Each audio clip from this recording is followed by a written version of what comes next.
Tonight we need to talk about wars and rumors of wars. Jesus said, "You will hear of wars and rumors of wars, but see to it that you are not alarmed. Such things must happen, but the end is still to come. Nation will rise against nation, and kingdom against kingdom. There will be famines and earthquakes in various places. All of these are the beginning of birth pains." Matthew 24, verses 6 to 8. Terrorism had its ups and downs in 2008. Europe and the United States did have periodic threats, but no serious attacks.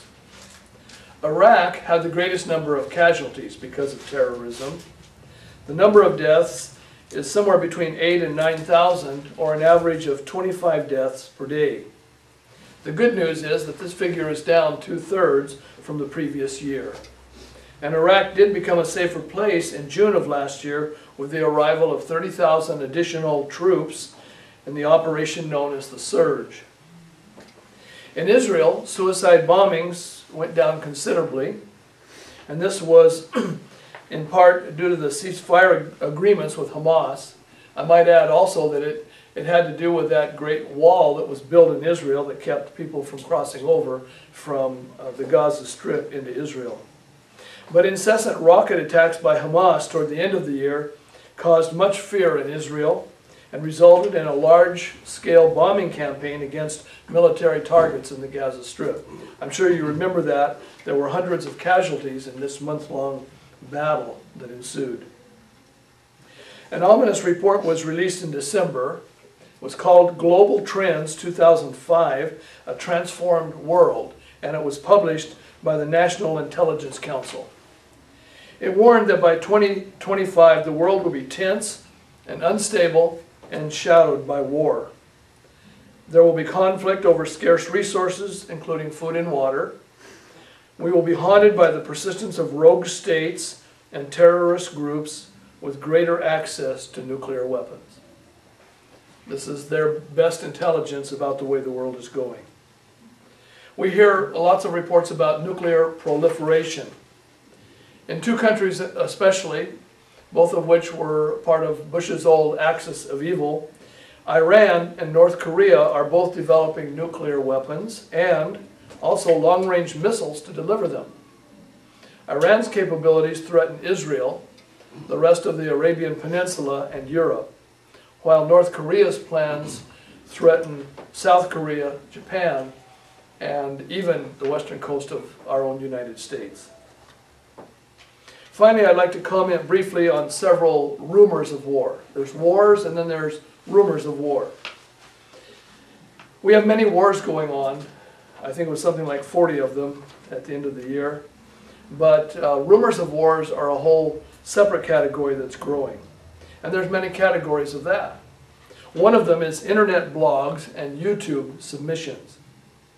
This phenomenon allows every person on the internet to express his or her opinions, or in the case of war, to express his or her fears. Blogging allows you to publish yourself, and YouTube allows you to broadcast yourself. Information does not have to be true to spread like a virus on the internet. This gives rise to rumors of all kinds, including rumors of wars. The new Cold War. Technically, the governments of the world are not saying that we have entered into a new Cold War, but it looks like we're heading in that direction with Russia. It was a great relief for Russia and the United States back in the 90s to stop having a Cold War. If you remember, when the fall of the Iron Curtain happened. But now there are definite signs that Russia, under Prime Minister Vladimir Putin, is returning to some of its old communist ways. In February, as an example, a Russian Tupolev 95 bomber buzzed the USS Nimitz twice, while a second bomber circled nearby. 4 of our FA-18 fighter planes were sent to intercept them, but there was no further aggression. Just that Cold War type of stuff. Russia's August invasion of Georgia, which was part of the old Soviet Union, was a signal to everyone, according to Russian scholar Michael McFaud of Stanford University, that Russia is going to try and dominate this region of the world. In November, Russian President Dmitry Medvedev visited Venezuela, and the two nations conducted joint naval exercises in the Caribbean. Secretary of State Condoleezza Rice countered by announcing that the United States would not go forward at this time with an exchange of nuclear technology with Russia. Good. 3 Russian warships then traveled to Cuba for the first time since the 1991 Soviet collapse. China is also building up its military might. In March, China announced a 17.6% increase in its military budget, and this marks the 19th year in a row that China has allocated a double-digit increase for military spending. They already have the most active cruise and ballistic missile development in the world. Another rumor of war that's out there is about an EMP bomb. You might not know what EMP means. It's electromagnetic pulse. And periodic warnings are being made by nuclear watchdogs that a rogue country like Iran or North Korea could cause havoc with just one nuclear device.